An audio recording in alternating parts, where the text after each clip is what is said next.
वाल्मीकि जय वाल्मीकि जय वाल्मीकि जय वाल्मीकि। जो बने सो न पाए। भगवान वाल्मीकि महाराज की जय।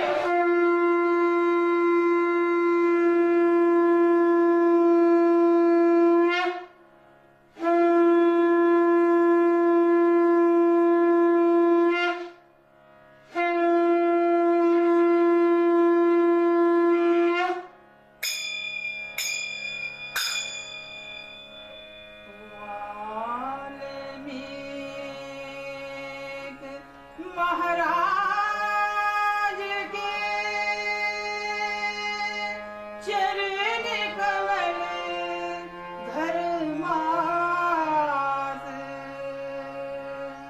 शेष गुरु तुम जगत के तीन लोक के नाथ वाल्मीकि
जो बोले सो निरभय। भगवान वाल्मीकि महाराज की जय। गुरु रूप साध संगत जी, एक बार फिर ਅਸੀਂ ਭਗਵਾਨ ਵਾਲਮੀਕ ਜੀ ਮੰਦਿਰ ਬੈਡਫੋਰਡ ਤੋਂ ਕਾਂਸ਼ੀ ਟੀਵੀ ਦੇ ਮਾਧਿਅਮ ਰਾਹੀਂ ਆਪ ਦੇ ਨਾਲ ਭਗਵਾਨ ਵਾਲਮੀਕ ਜੀ ਦੀ ਪੁੱਤਰ ਬਾਣੀ ਸ਼੍ਰੀ ਯੋਗ ਵਸ਼ਿਸ਼ਟ ਮਹਾਰਾਮਾਇਣ ਦੇ ਵਿਚਾਰ ਆਪ ਦੇ ਨਾਲ ਸਾਂਝੇ ਕਰਨ ਲਈ ਆਪ ਦੇ ਪ੍ਰਸਤੁਤ ਹੋਏ ਹਾਂ। ਸਭ ਤੋਂ ਪਹਿਲਾਂ ਆਪਾਂ ਉਸ ਪ੍ਰਭੂ ਪਰਮੇਸ਼ਰ ਨੂੰ ਨਮਸਕਾਰ ਕਰਾਂਗੇ। ਸਚਿਤ ਆਨੰਦ ਰੂਪ ਆਤਮਾ ਨੂੰ ਜਿਸ ਵਿੱਚ ਸਰਬ ਜੀਵ ਭਾਸਦੇ ਹਨ ਤੇ ਲੀਨ ਹੁੰਦੇ ਹਨ ਤੇ ਸਥਿਤ ਹੁੰਦੇ ਹਨ ਤੇ ਜਿਸ ਤੋਂ ਗਿਆਤਾ ਗਿਆਨ ਤੇ ਗਿਆਨ, ਦ੍ਰਿਸ਼ਟਾ ਦਰਸ਼ਨ ਤੇ ਦ੍ਰਿਸ਼, ਕਰਤਾ ਕਾਰਨ ਤੇ ਕਿਰਿਆ ਸਿੱਧ ਹੁੰਦੇ ਹਨ ਤੇ ਜਿਸ ਆਨੰਦ ਦੇ ਕਾਰਨ ਕਰਕੇ ਸੰਪੂਰਨ ਵਿਸ਼ਵ ਆਨੰਦਵਾਨ ਹੈ ਤੇ ਜਿਸ ਆਨੰਦ ਦਾ ਕਰਕੇ ਜੀਵ ਜਿਉਂਦੇ ਹਨ, ਉਸ ਆਨੰਦ ਰੂਪ ਆਤਮਾ ਨੂੰ ਨਮਸਕਾਰ ਹੈ। ਗੁਰੂ ਪਿਆਰੀ ਸਾਧ ਸੰਗਤ ਜੀ, ਆਓ ਹੁਣ ਆਪਾਂ ਸਾਰੇ ਭਗਵਾਨ ਵਾਲਮੀਕ ਜੀ ਦੀ ਬਾਣੀ ਦੇ ਨਾਲ ਜੁੜੀਏ। ਪਿਛਲੇ ਪ੍ਰਸੰਗ ਦੀ ਸਮਾਪਤੀ ਵਿੱਚ ਭਗਵਾਨ ਵਾਲਮੀਕ ਜੀ ਨੇ ਸਾਨੂੰ ਬੜਾ ਹੀ ਅੱਛਾ ਉਪਦੇਸ਼ ਦਿੱਤਾ ਸੀ। ਸਮਾਧੀ ਦੇ ਬਾਰੇ ਦੱਸਿਆ ਸੀਗਾ ਕਿ ਉਹ ਇਨਸਾਨ, ਉਹ ਸ਼ਕਤੀ ਪਰਮਾਤਮਾ ਦੇ ਰੂਪ ਦੇ ਵਿੱਚ ਉਹ ਸਾਡੇ ਅੰਦਰ ਹੈ, ਸਾਡੀ ਆਤਮਾ ਹੈ, ਸਾਰੇ ਇਨਸਾਨਾਂ ਦੇ ਵਿੱਚ ਹੈ। ਔਰ ਸਭ ਤੋਂ ਪਹਿਲਾਂ ਅਸੀਂ ਉਸ ਆਤਮਾ ਦੀ ਪਹਿਚਾਨ ਕਰਨੀ ਹੈ, ਉਹ ਆਤਮਾ ਦੇ ਨਾਲ ਜੁੜਨਾ ਹੈ। ਫਿਰ ਅਸੀਂ ਉਸ ਆਤਮਾ ਦੇ ਦੁਆਰਾ ਉਸ ਪਰਮਾਤਮਾ ਦੇ ਨਾਲ ਆਪਣੇ ਆਪ ਨੂੰ ਜੋੜ ਸਕਦੇ ਹਾਂ। ਅੱਜ ਦਾ ਜੋ ਪ੍ਰਸੰਗ ਹੈ ਉਸ ਵਿੱਚ ਭਗਵਾਨ ਵਾਲਮੀਕ ਜੀ ਸਾਨੂੰ ਉਪਦੇਸ਼ ਕਰਦੇ ਹਨ। ਭਗਵਾਨ ਵਾਲਮੀਕ ਜੀ ਦੀ ਬਾਣੀ ਦੇ ਉਤਪਤੀ ਪ੍ਰਕਰਨ 96 ਸਵਰਗ ਦੇ ਵਿੱਚ ਭਗਵਾਨ ਵਾਲਮੀਕ ਜੀ ਸਾਨੂੰ ਉਪਦੇਸ਼ ਕਰ ਰਹੇ ਹਨ। ਜੋ ਪੁਰਸ਼ ਨਿਰਮਲ ਸਤਾ ਵਿੱਚ ਟਿਕਿਆ ਹੋਇਆ ਹੈ, ਉਹ ਸਰੀਰ ਦੇ ਸੁੱਖ ਵਿੱਚ ਖੁਸ਼ ਨਹੀਂ ਹੁੰਦਾ ਤੇ ਦੁੱਖ ਵਿੱਚ ਦੁਖੀ ਨਹੀਂ ਹੁੰਦਾ। ਉਹ ਨਿਰਮਲ ਰੂਪ ਹੋ ਕੇ ਟਿਕਦਾ ਹੈ ਕਿ ਜੋ ਪੁਰਸ਼ ਨਿਰਮਲ ਸਤਾ ਵਿੱਚ ਟਿਕ ਗਿਆ ਹੈ, ਭਾਵ ਕਿ ਉਹ ਇਨਸਾਨ ਜਿਨ੍ਹਾਂ ਨੇ ਆਪਣੀ ਆਤਮਾ ਦੀ ਪਹਿਚਾਨ ਕੀਤੀ ਹੈ ਔਰ ਆਪਣੀ ਆਤਮਾ ਦੇ ਵਿੱਚੋਂ ਟਿਕ ਗਏ ਹਨ, ਉਹ ਫਿਰ ਸਾਡੇ ਜਿਹੜੇ ਸਰੀਰ ਦੇ ਸੁੱਖ ਹਨ ਉਹਨਾਂ ਦੇ ਵਿੱਚ ਖੁਸ਼ ਨਹੀਂ ਹੁੰਦੇ ਤੇ ਸਰੀਰਕ ਦੁੱਖਾਂ ਦੇ ਵਿੱਚ ਉਹ ਕਦੀ ਵੀ ਦੁਖੀ ਨਹੀਂ ਹੁੰਦੇ, ਕਿਉਂਕਿ ਉਹਨਾਂ ਨੂੰ ਸਿਰਫ ਮਤਲਬ ਆਪਣੀ ਆਤਮਾ ਦੇ ਨਾਲ ਹੈ। ਕਿਉਂਕਿ ਉਹ ਸਾਡੀ ਆਤਮਾ ਜਿਹੜੀ ਹੈ ਉਹ ਪਰਮਾਤਮਾ ਦਾ ਅੰਸ਼ ਹੈ। ਜੇ ਅਸੀਂ ਪਰਮਾਤਮਾ ਨੂੰ ਪਾਉਣਾ ਹੈ ਤੇ ਆਤਮਾ ਦੀ ਪਹਿਚਾਨ ਕਰਨੀ ਪਵੇਗੀ ਤੇ ਆਤਮਾ ਦੇ ਦੁਆਰਾ ਹੀ ਅਸੀਂ ਉਸ ਪਰਮਾਤਮਾ ਦੇ ਨਾਲ ਮਿਲਾਪ ਕਰ ਸਕਦੇ ਹਾਂ। ਇਹ ਜੋ ਸਰੀਰ ਹੈ, ਇਹ ਚੋਂ ਆਤਮਾ ਨਿਕਲ ਜਾਂਦੀ ਹੈ ਤੇ ਇੱਕ ਮਿੱਟੀ ਦਾ ਢੇਰ ਹੋ ਜਾਂਦਾ ਹੈ। ਸੋ ਇਹਦੇ ਆਪਣਾ ਕੋਈ ਇਹਦੇ ਵਿੱਚ ਹੋਂਦ ਨਹੀਂ ਹੈ। ਆਤਮਾ ਦੇ ਸਹਾਰੇ ਇਹ ਸਰੀਰ ਵੀ ਚੱਲਦਾ ਹੈ। ਜਿਵੇਂ ਭਵਿੱਖਤ ਨਗਰ ਵਿੱਚ ਜੋ ਅਨੇਕ ਫਿਕਰਮੰਦ ਜੀਵ ਵਸਦੇ ਹਨ, ਉਹ ਸਾਰੇ ਉਸ ਦੇ ਚਿੱਤ ਵਿੱਚ ਟਿਕਦੇ ਹਨ। ਜਿਵੇਂ ਪੁਰਸ਼ ਨੂੰ ਪਰਦੇਸ ਜਾਂਦੇ ਅਨੇਕ ਪਦਾਰਥਾਂ ਵਿੱਚ ਚੰਗੇ ਮਾੜੇ ਰੂਪ ਦਿਸਦੇ ਹਨ, ਪਰ ਜਿੱਥੇ ਜਾਣਾ ਹੈ ਉਸ ਵੱਲ ਬਿਰਤੀ ਰਹਿੰਦੀ ਹੈ। ਰਾਹ ਦੇ ਪਦਾਰਥਾਂ ਵਿੱਚ ਉਸ ਨੂੰ ਪਿਆਰ ਈਰਖਾ ਨਹੀਂ ਹੁੰਦੀ। ਤਿਵੇਂ ਹੀ ਤੁਸੀਂ ਹੋ ਜਾਓ। ਕਹਿਣ ਦਾ ਕੀ ਮਤਲਬ ਭਗਵਾਨ ਵਾਲਮੀਕ ਜੀ ਉਦਾਹਰਨ ਦੇ ਕੇ ਸਮਝਾਉਂਦੇ ਹਨ ਕਿ ਜੋ ਭਵਿੱਖਤ ਨਗਰ ਹੁੰਦਾ ਹੈ ਉਹਦੇ ਵਿੱਚ ਕਾਫੀ ਜੀਵ ਹੁੰਦੇ ਹਨ। ਉਹਨਾਂ ਦੀ ਹਾਲਤ ਜਿਹੜੀ ਹੁੰਦੀ ਹੈ ਉਹ ਫਿਕਰਮੰਦ ਹੁੰਦੇ ਹਨ ਤੇ ਉਹ ਆਪਣੇ ਚਿੱਤ ਦੇ ਵਿੱਚ ਇਸ ਹਾਲਤ ਵਿੱਚ ਟਿਕਦੇ ਹਨ। ਹੋਰ ਉਦਾਹਰਨ ਦਿੰਦੇ ਹਨ ਭਗਵਾਨ ਵਾਲਮੀਕ ਜੀ, ਜਿਸ ਤਰ੍ਹਾਂ ਕੋਈ ਪੁਰਸ਼ ਪਰਦੇਸ ਨੂੰ ਜਾ ਰਿਹਾ ਹੈ ਤੇ ਰਸਤੇ ਵਿੱਚ ਉਹ ਬਹੁਤ ਕੁਝ ਦੇਖਦਾ ਹੈ, ਕੋਈ ਚੰਗਾ ਦੇਖਦਾ ਹੈ, ਕੋਈ ਮਾੜਾ ਦੇਖਦਾ ਹੈ, ਪਰ ਉਹਦੀ ਜਿਹੜੀ ਬਿਰਤੀ ਹੁੰਦੀ ਹੈ, ਉਹਦਾ ਧਿਆਨ ਹੁੰਦਾ ਹੈ ਜਿੱਥੇ ਉਹਨੇ ਜਾਣਾ ਹੁੰਦਾ ਹੈ, ਉਹਦੇ ਵਿੱਚ ਲੱਗੀ ਹੁੰਦੀ ਹੈ ਕਿ ਮੈਂ ਕਿਸੇ ਨਾ ਕਿਸੇ ਤਰ੍ਹਾਂ ਉੱਥੇ ਪਹੁੰਚ ਜਾਵਾਂ। ਔਰ ਜਿਹੜੇ ਰਸਤੇ ਦੇ ਵਿੱਚ ਪਦਾਰਥ ਦੇਖਦਾ ਹੈ ਉਹਨਾਂ ਦੇ ਨਾਲ ਕੋਈ ਉਹਨੂੰ ਪਿਆਰ ਵਾਲੀ ਗੱਲ ਹੁੰਦੀ ਹੈ, ਨਾ ਕੋਈ ਨਫ਼ਰਤ ਵਾਲੀ ਗੱਲ ਹੁੰਦਾ ਹੈ। ਇਸੇ ਤਰ੍ਹਾਂ ਹਰ ਇੱਕ ਇਨਸਾਨ ਨੂੰ ਹੋ ਜਾਣਾ ਚਾਹੀਦਾ ਹੈ। ਤੁਹਾਡੀ ਜਿਹੜੀ ਮੰਜ਼ਿਲ ਹੈ ਤੁਸੀਂ ਉੱਤੇ ਪਹੁੰਚਣਾ ਹੈ। ਉਹ ਮੰਜ਼ਿਲ ਕੀ ਹੈ ਤੁਹਾਡੀ? ਤੁਸੀਂ ਪਰਮਾਤਮਾ ਦੇ ਨਾਲ ਮਿਲਾਪ ਕਰਨਾ ਹੈ। ਇਸ ਕਰਕੇ ਤੁਸੀਂ ਉਹ ਰਸਤਾ ਇਖਤਿਆਰ ਕਰਨਾ ਹੈ ਆਪਣੀ ਆਤਮਾ ਦੇ ਦੁਆਰੇ, ਜਿਸ ਨੇ ਤੁਹਾਨੂੰ ਉਸ ਪਰਮਾਤਮਾ ਦੇ ਨਾਲ ਮਿਲਾਪ ਕਰਾਉਣਾ ਹੈ। ਰਸਤੇ ਦੇ ਵਿੱਚ ਕੁਝ ਔਕੜਾਂ ਆਉਣ, ਸੁੱਖ ਦੁੱਖ ਆਉਣ, ਉਹਨਾਂ ਦੀ ਪਰਵਾਹ ਨਹੀਂ ਕਰਨੀ। ਤੁਸੀਂ ਆਪਣਾ ਇਰਾਦੇ ਨੂੰ ਦ੍ਰਿੜਤਾਪੂਰਵਕ ਪੱਕਾ ਕਰਕੇ ਉਸ ਨੂੰ ਆਪਣੀ ਮੰਜ਼ਿਲ ਤੇ ਤੁਸੀਂ ਪਹੁੰਚਣਾ ਹੈ। ਜਿਵੇਂ ਪੱਥਰ ਤੋਂ ਪਾਣੀ ਤੇ ਪਾਣੀ ਤੋਂ ਅੱਗ ਨਹੀਂ ਨਿਕਲਦੀ, ਤਿਵੇਂ ਹੀ ਆਤਮਾ ਵਿੱਚ ਚਿੱਤ ਨਹੀਂ, ਵਿਚਾਰ ਭਰਮ ਕਰਕੇ ਚਿੱਤ ਜਾਣਦਾ ਹੈ, ਵਿਕਾਰ ਕਰਕੇ ਨਹੀਂ ਪਾਉਂਦਾ। ਕਿ ਦੇਖੋ, ਜਿਸ ਤਰ੍ਹਾਂ ਪੱਥਰ ਤੋਂ ਪਾਣੀ ਨਹੀਂ ਨਿਕਲਦਾ, ਉਹ ਪਾਣੀ ਤੋਂ ਅੱਗ ਨਹੀਂ ਨਿਕਲਦੀ, ਬਿਲਕੁਲ ਇਸੇ ਹੀ ਤਰ੍ਹਾਂ ਇਹ ਜਿਹੜੀ ਸਾਡੀ ਆਤਮਾ, ਇਹਦੇ ਵਿੱਚ ਸਾਡੇ ਮਨ ਦੀ ਸ਼ਕਤੀ ਚਿੱਤ ਨਹੀਂ ਹੈ, ਕਿਉਂਕਿ ਅਸੀਂ ਭਰਮ ਭੁਲੇਖਿਆਂ ਵਿੱਚ ਪਏ ਹੋਏ ਹਾਂ। ਇਸ ਕਰਕੇ ਸਾਨੂੰ ਇਸ ਤਰ੍ਹਾਂ ਲੱਗਦਾ ਹੈ। ਜਿਵੇਂ ਭਰਮ ਕਰਕੇ ਆਕਾਸ਼ ਵਿੱਚ ਦੂਸਰਾ ਚੰਦਰਮਾ ਦਿਸਦਾ ਹੈ, ਤਿਵੇਂ ਵੀ ਆਤਮਾ ਵਿੱਚ ਚਿੱਤ ਲੱਗਦਾ ਹੈ, ਅਸਲ ਵਿੱਚ ਕੁਝ ਨਹੀਂ। ਕਿ ਦੇਖੋ, ਕਈ ਵਾਰੀ ਅੱਖਾਂ ਦੇ ਦੋਸ਼ ਦੇ ਨਾਲ ਆਕਾਸ਼ ਵਿੱਚ 2 ਚੰਦਰਮਾ ਨਜ਼ਰ ਆਉਂਦੇ ਹਨ, ਪਰ 2 ਚੰਦਰਮਾ ਹੁੰਦੇ ਨਹੀਂ। ਬਿਲਕੁਲ ਇਸੇ ਹੀ ਤਰ੍ਹਾਂ ਸਾਡੀ ਆਤਮਾ ਦੇ ਵਿੱਚ ਜੋ ਮਨ ਦੀ ਸ਼ਕਤੀ ਚਿੱਤ ਹੈ, ਉਹ ਲੱਗਦਾ ਹੈ, ਪਰ ਇਹ ਬਿਲਕੁਲ ਝੂਠ ਹੈ। ਆਤਮਾ ਸਾਡੀ ਪਰਮਾਤਮਾ ਦੀ ਤਰ੍ਹਾਂ ਸੱਚ ਹੈ। ਬਾਕੀ ਜੋ ਕੁਝ ਹੈ ਇਹ ਸਾਡਾ ਸਰੀਰ ਹੈ, ਮਨ ਹੈ, ਚਿੱਤ ਹੈ, ਇਹ ਅਸਲ ਨਹੀਂ ਹੈ। ਉਹ ਸਤਾ ਨਿਤ ਸ਼ੁੱਧ ਪਰਮ ਆਨੰਦ ਰੂਪ ਆਪਣੇ ਆਪ ਵਿੱਚ ਵਿਆਪਕ ਹੈ ਤੇ ਅਨੁਭਵ ਰੂਪ ਹੈ। ਉਸ ਨੂੰ ਭੁੱਲਣ ਨਾਲ ਦੁੱਖ ਪ੍ਰਾਪਤ ਹੁੰਦਾ ਹੈ। ਜਿਵੇਂ ਆਪਣੇ ਆਪ ਵਿਆਪਕ ਹੈ ਤੇ ਅਨੁਭਵ ਰੂਪ ਹੈ, ਉਸ ਨੂੰ ਭੁੱਲਣ ਨਾਲ ਦੁੱਖ ਪ੍ਰਾਪਤ ਹੁੰਦਾ ਹੈ। ਜਿਵੇਂ ਅੰਮ੍ਰਿਤ ਰੂਪੀ ਚੰਦਰਮਾ ਵਿੱਚ ਅੱਗ ਪ੍ਰਾਪਤ ਹੁੰਦੀ ਹੈ। ਭਗਵਾਨ ਵਾਲਮੀਕ ਜੀ ਉਸ ਪਰਮਾਤਮਾ ਦੇ ਬਾਰੇ ਦੱਸਦੇ ਹਨ ਕਿ ਉਹ ਇਹੋ ਜਿਹੀ ਸ਼ਕਤੀ ਹੈ ਜਿਹੜੀ ਹਮੇਸ਼ਾ ਹੈ, ਪਹਿਲਾਂ ਵੀ ਸੀ, ਹੁਣ ਵੀ ਅੱਗੇ ਉਸ ਸ਼ਕਤੀ ਨੇ ਰਹਿਣਾ ਹੈ। ਉਹ ਸ਼ੁੱਧ ਹੈ, ਹਮੇਸ਼ਾ ਪਰਮ ਆਨੰਦ ਦੇ ਵਿੱਚ ਹੈ ਔਰ ਆਪਣੇ ਆਪ ਵਿੱਚ ਉਹ ਹਮੇਸ਼ਾ ਵਿਆਪਕ ਰਹਿੰਦੀ ਹੈ। ਔਰ ਅਸੀਂ ਪਰਮਾਤਮਾ ਉਹ ਸ਼ਕਤੀ ਨੂੰ ਦੇਖ ਨਹੀਂ ਸਕਦੇ, ਪਰ ਉਸ ਨੂੰ ਅਸੀਂ ਅਨੁਭਵ ਕਰ ਸਕਦੇ ਹਾਂ। ਪਰ ਜਦੋਂ ਅਸੀਂ ਉਸ ਪਰਮਾਤਮਾ ਨੂੰ ਭੁੱਲ ਜਾਂਦੇ ਹਾਂ ਤਾਂ ਫਿਰ ਹੀ ਸਾਨੂੰ ਦੁੱਖ ਪ੍ਰਾਪਤ ਹੁੰਦਾ ਹੈ। ਜਿਸ ਤਰ੍ਹਾਂ ਅੰਮ੍ਰਿਤ ਰੂਪੀ ਚੰਦਰਮਾ ਵਿੱਚ ਅੱਗ ਪ੍ਰਾਪਤ ਹੁੰਦੀ ਹੈ। ਤੁਸੀਂ ਸੁਚੇਤ ਹੋਵੋ। ਭਗਵਾਨ ਜੀ ਸਾਰਿਆਂ ਨੇ ਉਪਦੇਸ਼ ਕਰਦੇ ਹੋ ਕਿ ਤੁਸੀਂ ਸੁਚੇਤ ਹੋਵੋ। ਇਹ ਜੋ ਫੁਰਨਾ ਉੱਠਦਾ ਹੈ, ਇਸ ਦਾ ਨਾਮ ਚਿੱਤ ਹੈ, ਹੋਰ ਚਿੱਤ ਕੋਈ ਨਹੀਂ। ਕਿ ਤੁਸੀਂ ਬਿਲਕੁਲ ਸੁਚੇਤ ਹੋ ਜਾਵੋ। ਅਸਲ ਦੇ ਵਿੱਚ ਇਹ ਜੋ ਫੁਰਨਾ ਤੁਹਾਡੇ ਵਿੱਚੋਂ ਉੱਠਦਾ ਹੈ, ਇਸ ਦਾ ਨਾਮ ਹੀ ਚਿੱਤ ਹੈ, ਕਿਉਂਕਿ ਜਿਹੜੀ ਸੋਚ ਜਿਹੜੀ ਨਿਕਲਦੀ ਹੈ ਉਹ ਚਿੱਤ ਦੇ ਵਿੱਚੋਂ ਨਿਕਲਦੀ ਹੈ। ਇਹ ਚਿੱਤ ਨੂੰ ਦੂਰੋਂ ਤਿਆਗ ਦਿਓ।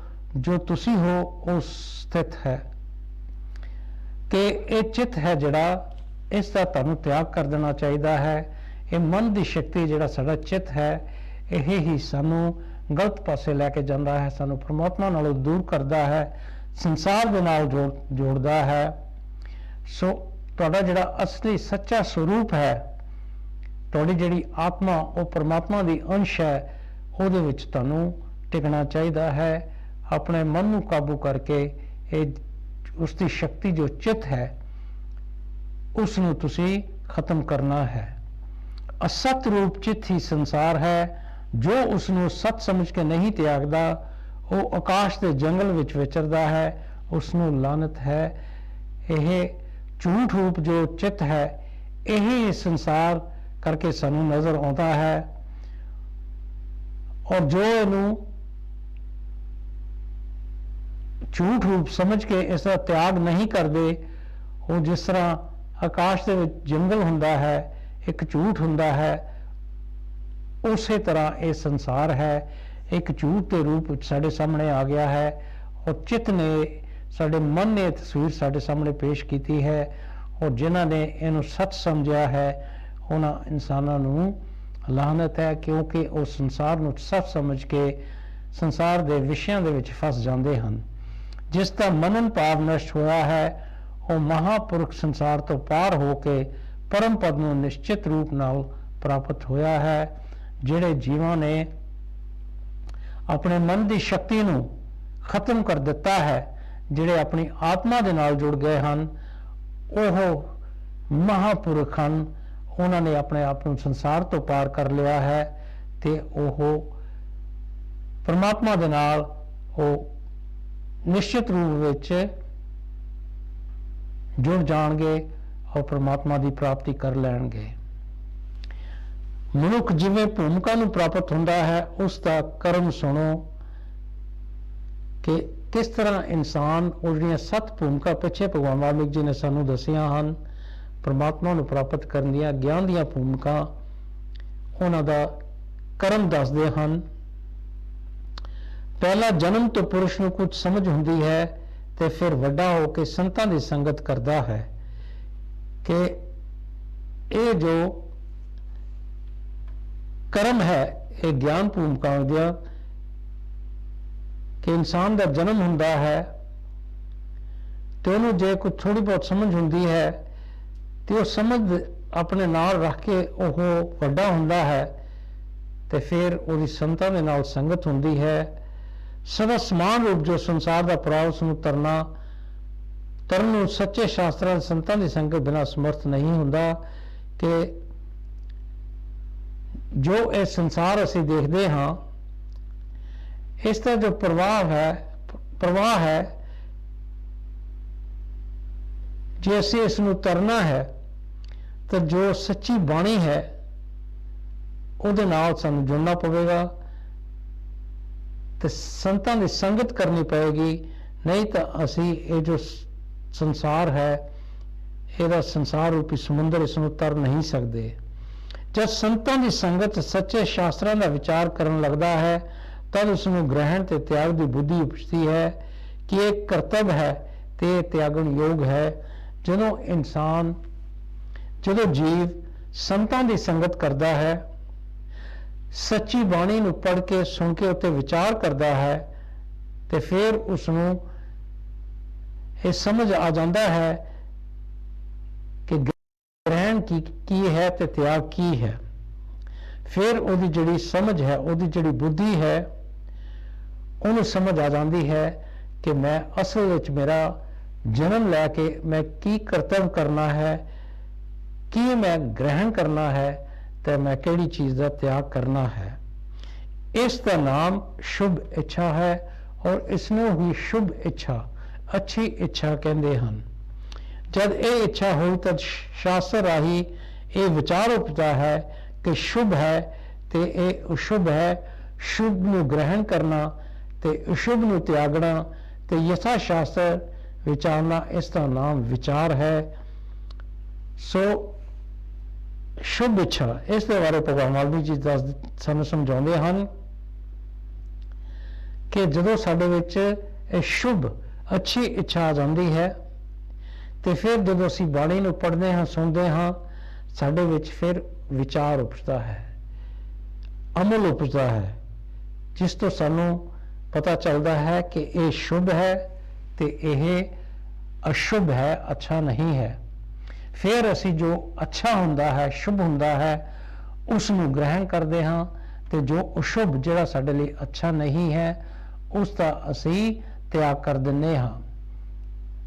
ਔਰ ਇਹੀ ਅਸਲ ਦੇ ਵਿੱਚ ਇਸ ਨੂੰ ਹੀ ਵਿਚਾਰ ਕਹਿੰਦੇ ਹਨ ਕਿ ਕਿਸੇ ਵੀ ਚੀਜ਼ ਨੂੰ ਅਮਲੀ ਤੌਰ ਤੇ ਕਰਨਾ, ਉਹਨੂੰ ਕਿ ਜਿਸ ਤਰ੍ਹਾਂ ਅਸੀਂ ਸ਼ੁਭ ਦੀ ਅਸੀਂ ਕਾਮਨਾ ਕਰਨੀ, ਉਹਨੂੰ ਗ੍ਰਹਿਣ ਕਰਨਾ ਔਰ ਅਸ਼ੁਭ ਜੋ ਹੈ ਉਸ ਦਾ ਤਿਆਗ ਕਰਨਾ। ਜਦ ਪੂਰਾ ਵਿਚਾਰ ਦ੍ਰਿੜ ਹੁੰਦਾ ਹੈ ਤਦ ਮਿਥਿਆ ਰੂਪ ਸੰਸਾਰ ਦੀ ਵਾਸ਼ਨਾ ਤਿਆਗਦਾ ਹੈ ਤੇ ਸੱਚ ਵਿੱਚ ਟਿਕਦਾ ਹੈ। ਇਸ ਦਾ ਨਾਮ ਤਨੂ ਮਾਨਸਾ ਹੈ ਕਿ ਜਦੋਂ ਇਨਸਾਨ ਦੇ ਵਿੱਚ ਮੁਕੰਮਲ ਤੌਰ ਤੇ ਵਿਚਾਰ ਆ ਜਾਂਦਾ ਹੈ, ਅਮਲੀ ਤੌਰ ਤੇ ਸਾਰੇ ਕੰਮ ਕਰਦਾ ਹੈ ਉਹ, ਤੇ ਫਿਰ ਇਹ ਜੋ ਇੱਕ ਮਿਥਿਆ ਰੂਪੀ ਇਹ ਜੋ ਸੰਸਾਰ ਹੈ, ਇਹ ਜੋ ਇੱਕ ਮਨ ਦੀ ਤਸਵੀਰ ਸਾਡੇ ਸਾਹਮਣੇ ਖਿੱਚੀ ਹੈ, ਉਹ ਸੰਸਾਰ ਦਾ ਵਾਸ਼ਨਾ ਜਿਹੜੀ ਹੈ ਉਸ ਦਾ ਇਨਸਾਨ ਤਿਆਗ ਕਰ ਦਿੰਦਾ ਹੈ ਤੇ ਫਿਰ ਉਹ ਸੱਚ ਦੇ ਵਿੱਚ ਟਿਕਦਾ ਹੈ। ਸੱਚ ਕੀ ਹੈ? ਉਹ ਪਰਮਾਤਮਾ ਹੈ, ਸਾਡੀ ਆਤਮਾ ਹੈ, ਔਰ ਇਸ ਨੂੰ ਤਨੋ ਮਾਨਸਾ ਕਹਿੰਦੇ ਹਨ। ਜਦ ਸੰਸਾਰ ਦੀ ਵਾਸ਼ਨਾ ਖਤਮ ਹੁੰਦੀ ਹੈ ਤੇ ਸੱਚ ਦਾ ਦ੍ਰਿੜ ਅਭਿਆਸ ਹੁੰਦਾ ਹੈ, ਤਦ ਉਸ ਵਿਰਾਗ ਤੇ ਅਭਿਆਸ ਨਾਲ ਪੂਰਨ ਗਿਆਨ ਉਪਜਦਾ ਹੈ ਤੇ ਆਤਮਾ ਦਾ ਮਿਲਾਪ ਹੁੰਦਾ ਹੈ। ਉਸ ਦਾ ਨਾਮ ਸਤਵਾ ਪਤੀ ਹੈ। ਸੋ ਭਗਵਾਨ ਵਾਲਮੀਕ ਸਾਨੂੰ ਸਮਝਾਉਂਦੇ ਹਨ, ਹੁਣ ਤੀਸਰੀ ਭੂਮਿਕਾ ਤੇ ਆ ਜਾਂਦੇ ਹਨ ਕਿ ਜਦੋਂ ਇਨਸਾਨ ਦੀ ਇਹ ਸੰਸਾਰ ਰੂਪੀ ਵਾਸਨਾ ਜਿਹੜੀ ਹੈ ਇਹ ਖਤਮ ਹੋ ਜਾਂਦੀ ਹੈ ਔਰ ਇਨਸਾਨ ਸੱਚ ਨੂੰ ਪ੍ਰਾਪਤ ਕਰਨ ਲਈ ਅਭਿਆਸ ਮਿਹਨਤ ਕਰਦਾ ਹੈ ਤੇ ਫਿਰ ਉਹ ਵਿਰਾਗ ਤੇ ਅਭਿਆਸ ਨਾਲ ਉਹਦੇ ਵਿੱਚ ਪੂਰਨ ਗਿਆਨ ਉਪਜਦਾ ਹੈ। ਵਿਰਾਗ ਕੀ ਹੁੰਦਾ ਹੈ ਕਿ ਜਦੋਂ ਉਹ ਆਪਣੇ ਆਪ ਨੂੰ ਸਵਾਲ ਪੁੱਛਦਾ ਹੈ ਕਿ ਮੈਂ ਕੌਣ ਹੈ, ਮੈਂ ਕਿੱਥੋਂ ਆਇਆ, ਕਿੱਥੋਂ ਜਾਣਾ ਹੈ, ਸੱਚ ਕੀ ਹੈ, ਔਰ ਫਿਰ ਇਹ ਪਤਾ ਕਰਨ ਲਈ ਉਹ ਮਿਹਨਤ ਕਰਦਾ ਹੈ, ਫਿਰ ਉਹਦੇ ਵਿੱਚ ਪੂਰਨ ਗਿਆਨ ਆ ਜਾਂਦਾ ਹੈ ਤੇ ਫਿਰ ਉਸ ਦਾ ਆਪਣੀ ਆਤਮਾ ਦੇ ਨਾਲ ਮਿਲਾਪ ਹੋਵੇਗਾ ਔਰ ਇਸ ਨੂੰ ਕਹਿੰਦੇ ਹਨ, ਇਸ ਦਾ ਨਾਮ ਸਤਵਾ ਪਤੀ ਹੈ। ਮਨ ਤੋਂ ਵਾਸ਼ਨਾ ਹੋ ਕੇ ਸਿੱਧੀ ਆਦਿਕ ਪਦਾਰਥ ਪ੍ਰਾਪਤ ਹੁੰਦੇ ਹਨ। ਇਹਨਾਂ ਦੀ ਪ੍ਰਾਪਤੀ ਵਿੱਚ ਵੀ ਸੰਸਕਤ ਨਹੀਂ ਹੁੰਦਾ, ਸਰੂਪ ਵਿੱਚ ਸਦਾ ਸੁਚੇਤ ਰਹਿੰਦਾ ਹੈ। ਮਨ ਦੀ ਵਾਸ਼ਨਾ ਜਿਹੜੀ ਹੈ, ਜਦੋਂ ਇਨਸਾਨ ਇਸ ਨੂੰ ਖਤਮ ਕਰ ਦਿੰਦਾ ਹੈ ਤੇ ਫਿਰ ਉਹ ਅੱਛੇ ਪਦਾਰਥ ਦੀ ਪ੍ਰਾਪਤੀ ਕਰਦਾ ਹੈ ਔਰ ਇਹਨਾਂ ਦੀ ਪ੍ਰਾਪਤੀ ਕਰਨ ਦੇ ਨਾਲ ਵੀ ਉਹ ਕਦੀ ਵੀ ਇਹਨਾਂ ਦੇ ਵਿੱਚ ਆਸ ਲਾ ਕੇ ਨਹੀਂ ਬੈਠਦਾ ਔਰ ਜਦੋਂ ਆਪਣੇ ਸਰੂਪ ਦੀ ਪਹਿਚਾਨ ਕਰ ਲੈਂਦਾ ਹੈ, ਆਪਣੀ ਆਤਮਾ ਦੀ ਪਹਿਚਾਨ ਕਰ ਲੈਂਦਾ ਹੈ ਤੇ ਫਿਰ ਸੰਸਾਰੀ ਜਿਹੜੇ ਪਦਾਰਥ ਹਨ ਉਹਨਾਂ ਦਾ ਤਿਆਗ ਕਰ ਦਿੰਦਾ ਹੈ। ਸਿੱਧੀ ਆਦਿਕ ਪਦਾਰਥ ਪ੍ਰਾਰਬਲ ਤੋਂ ਪ੍ਰਾਪਤ ਹੁੰਦੇ ਹਨ, ਉਹਨਾਂ ਨੂੰ ਸੁਪਨ ਰੂਪ ਸਮਝ ਕੇ ਕਰਮਾਂ ਦੇ ਫਲ ਵਿੱਚ ਕੈਦ ਨਹੀਂ ਹੁੰਦਾ। ਇਸ ਦਾ ਨਾਮ ਅੰਤ ਸ਼ਕਤੀ ਹੈ ਕਿ ਇਹ ਜੋ ਸਾਨੂੰ ਸੰਸਾਰ ਦੇ ਵਿੱਚ ਪਦਾਰਥ ਮਿਲਦੇ ਹਨ ਇਹ ਸਾਡੇ ਕਰਮਾਂ ਦਾ ਫਲ ਹੈ ਔਰ ਜਿਸ ਤਰ੍ਹਾਂ ਸੁਪਨਾ ਝੂਠ ਹੁੰਦਾ ਹੈ ਉਸੇ ਤਰ੍ਹਾਂ ਇਹ ਸੰਸਾਰ ਦੇ ਪਦਾਰਥ ਵੀ ਝੂਠੇ ਹਨ। ਇਨਸਾਨ ਕਰਮਾਂ ਦੇ ਫਲ ਵਿੱਚ ਉਦੋਂ ਕੈਦ ਨਹੀਂ ਹੁੰਦਾ ਜਦੋਂ ਉਹ ਪਰਮਾਤਮਾ ਦੇ ਨਾਲ ਜੁੜਦਾ ਹੈ ਔਰ ਇਸ ਦਾ ਨਾਮ ਅੰਸ਼ ਸਕਤ ਹੈ ਕਿ ਇਸ ਸੰਸਾਰੀ ਪਦਾਰਥਾਂ ਦੇ ਵਿੱਚ ਆਪਣੀ ਆਸ ਖਤਮ ਕਰ ਦੇਣੀ। ਗੁਰੂ ਪਿਆਰੇ ਸਾਧ ਸੰਗਤ ਜੀ ਬ੍ਰੇਕ ਵੱਲ ਆ ਰਹੇ ਹਾਂ, ਬ੍ਰੇਕ ਤੋਂ ਬਾਅਦ ਇੱਕ ਵਾਰੀ ਫਿਰ ਆਪਣੇ ਨਾਲ ਜੁੜਾਂਗੇ। ਜੋ ਬੋਲੇ ਸੋ ਨਿਰਭੈ, ਭਗਵਾਨ ਵਾਲਮੀਕ ਮਹਾਰਾਜ ਕੀ ਜੈ। बोले सो निरभय, भगवान वाल्मीकि महाराज की। पाया तेरे दरे तो रहमत हजारा, पाया तेरे दरे तो रहमत हजारा, शुक्र गुजारा तेरा शुक्र गुजारा, शुक्र गुजारा तेरा शुक्र गुजारा। दार दार रोलनी सा किसे ना संभालिया, दार दार रोलनी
देख अखां हस पईयां रोंदियां तेरे उपकार दियां सिफतां ही हुंदियां तेरे उपकार दियां सिफतां ही हुंदियां क्यों ना तेरे चरनां तो क्यों ना तेरे चरनां तो तन मन वारा शुक्र गुज़ारा तेरा शुक्र गुज़ारा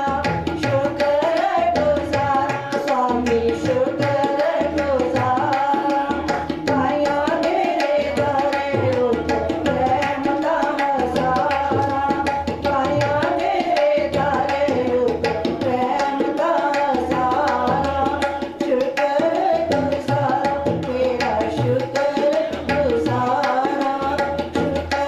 गुज़ारा स्वामी शुक्र गुज़ारा। जो बोले सो निरपै भगवान वाल्मीकि महाराज की जय।